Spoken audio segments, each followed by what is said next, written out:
Unidad 2. Fisiología de la membrana, el nervio y el músculo. Capítulo 4. Transporte de sustancias a través de las membranas celulares. Capítulo 5. Potenciales de membrana y potenciales de acción. Capítulo 6. Contracción del músculo esquelético. Capítulo 7.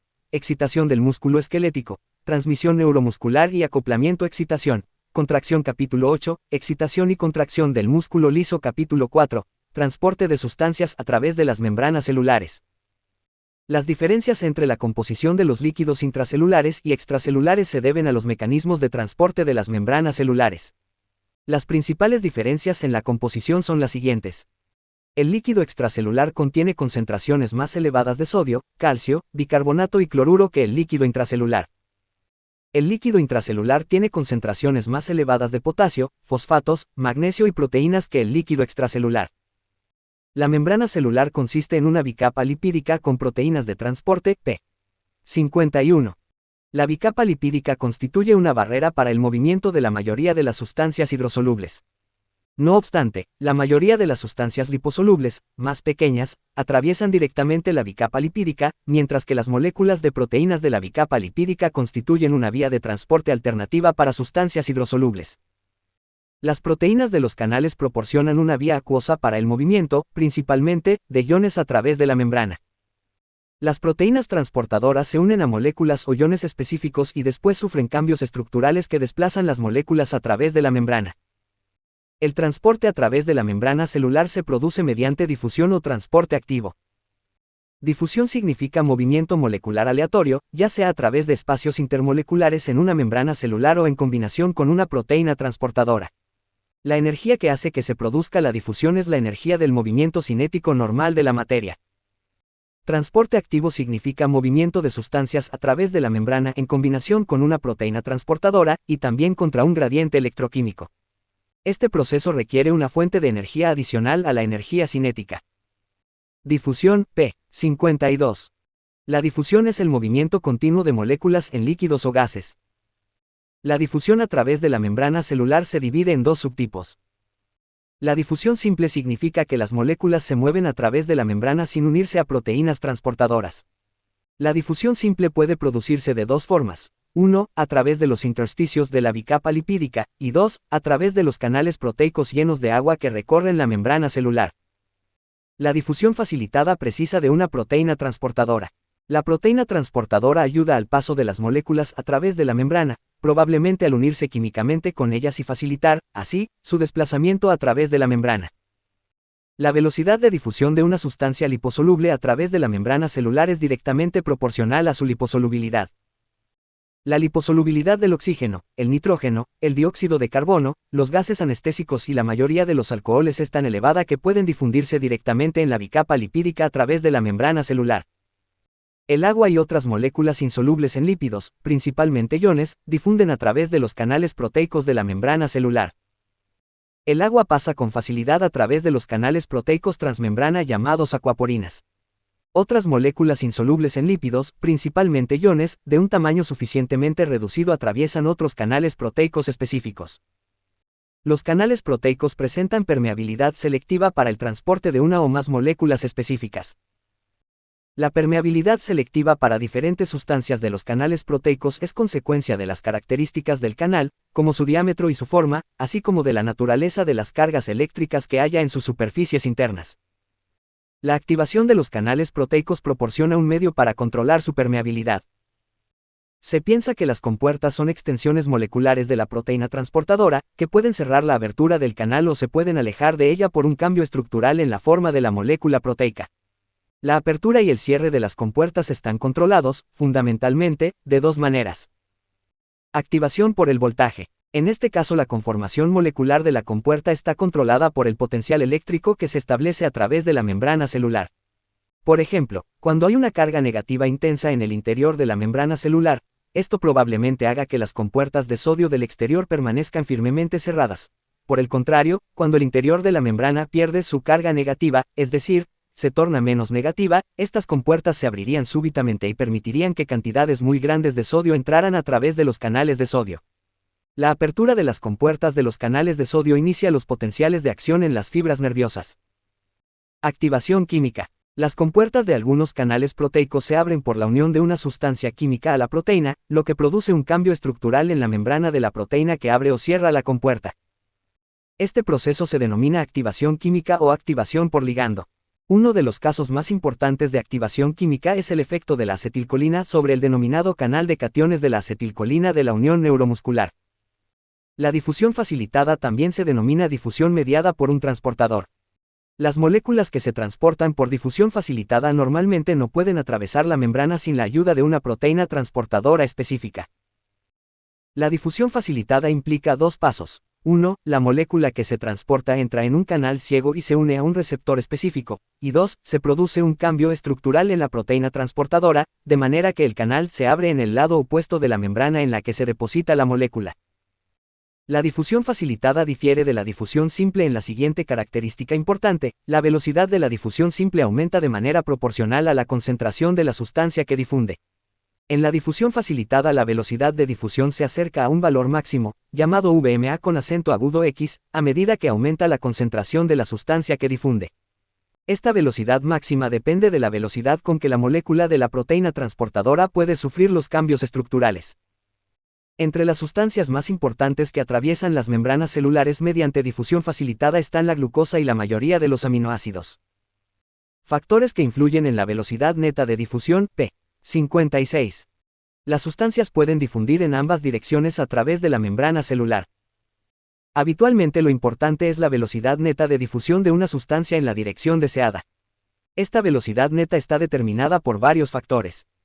Permeabilidad. La permeabilidad de una membrana para una sustancia dada se expresa como la velocidad neta de difusión de la sustancia a través de cada unidad de superficie de la membrana para la diferencia de concentración de una unidad entre los dos lados de la membrana, cuando no hay diferencias eléctricas o de presión.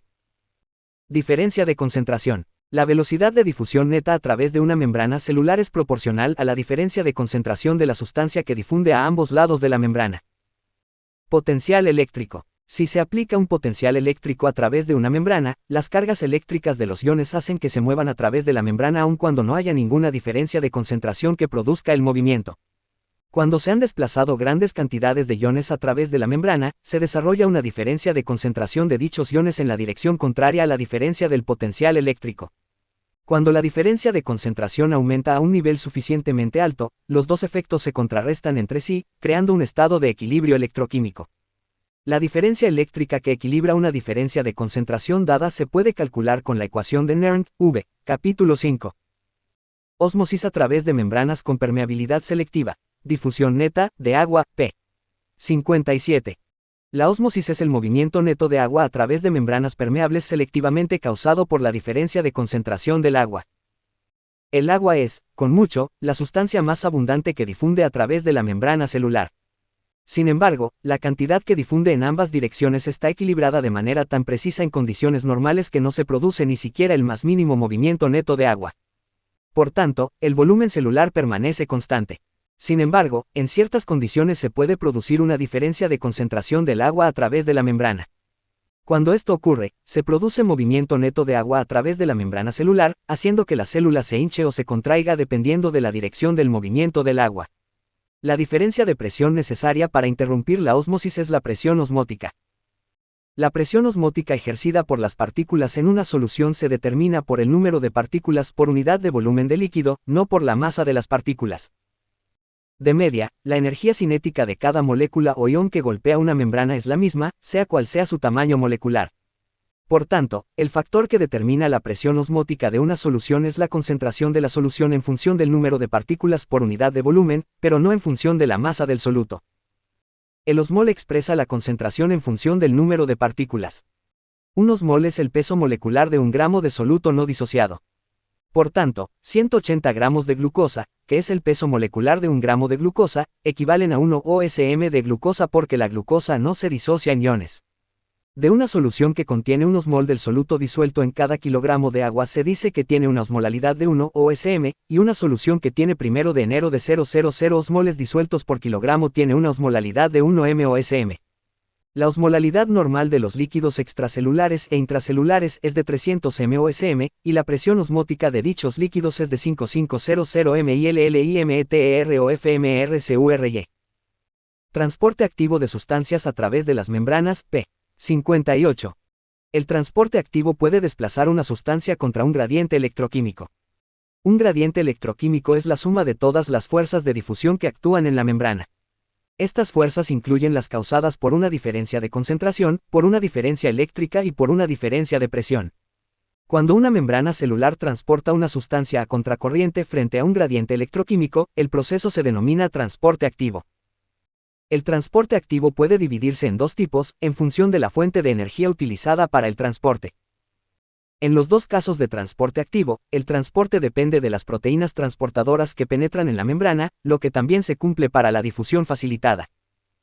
Transporte activo primario. La energía se obtiene directamente de la escisión del trifosfato de adenosina, ATP, o de algún otro compuesto de fosfato de alta energía.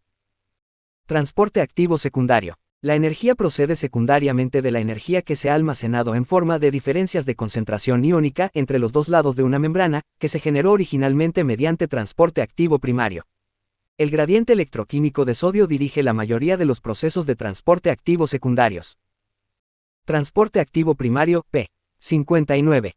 La bomba de sodio, potasio transporta iones sodio hacia el exterior de las células e iones potasio hacia el interior. La bomba de sodio, potasio, Na+, K+, que se encuentra en todas las células corporales, es la responsable de mantener las diferencias de concentración de sodio y potasio a través de la membrana celular y de establecer un potencial eléctrico negativo dentro de las células.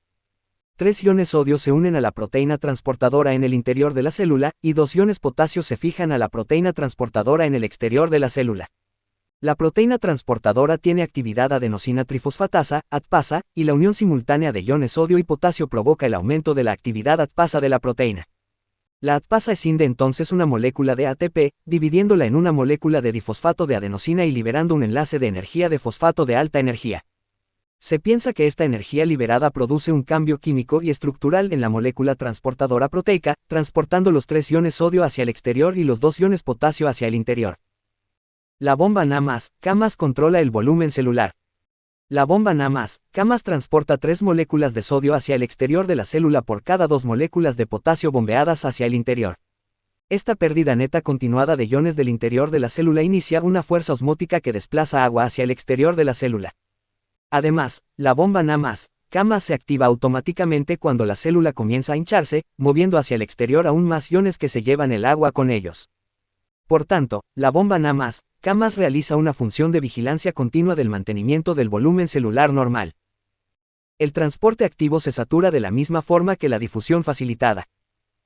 Cuando la diferencia de concentración de la sustancia que se va a transportar es pequeña, la velocidad de transporte aumenta, aproximadamente, en proporción a su concentración.